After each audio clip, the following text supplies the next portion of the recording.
Okay, a little experiment I'm going to do. Friend had a computer laptop that was not working at all. They come on and beep 7 times and then not work.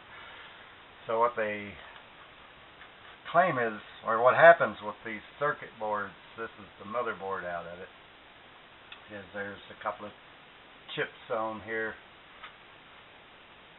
that they call ball grid array, and they don't get a good solder connection. So they claim if you put these in the oven for 10 minutes at 350 degrees, let it cool for 30 minutes, and put the computer back together, it'll work.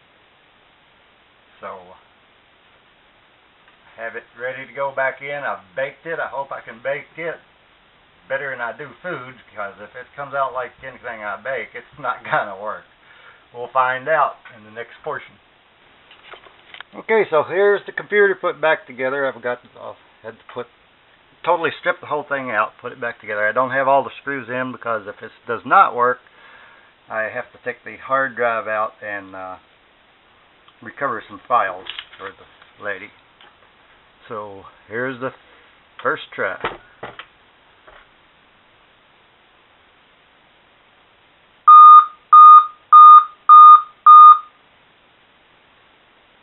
Okay, I still got a code 5. I gotta look it up and see what that is. I might have got to plug something in, but it is starting up before. Shut up. I hear you.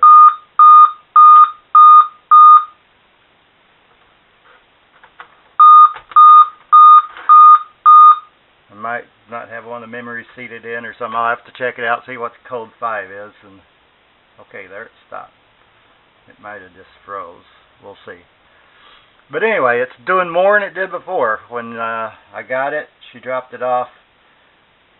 It would turn it on, it would beep 7 times, and 7 times is code for motherboard CPU.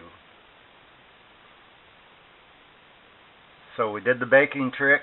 Now it was throwing a code 5. I'll check it out, see if I can get that stopped, but it is booting up into Windows and running. Before, all it would do is code 7 and blank screen. Okay, that's been restarted several times. No more beeps.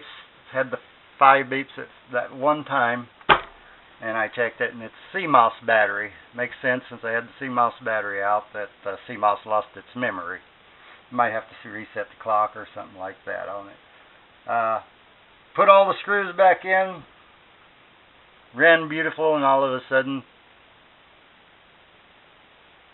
I look and the touchpad's not working. Couldn't get my mouse on the next restart. What the heck, you know? So I pull the keyboard out.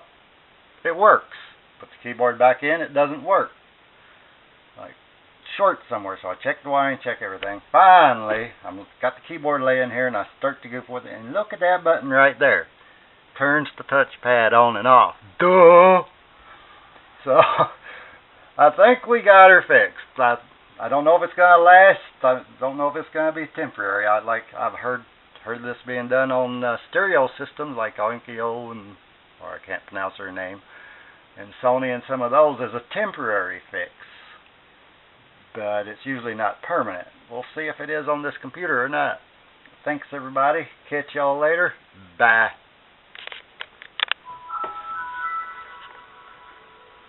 Oh, and by the way, I am a better cook at computers than I am food.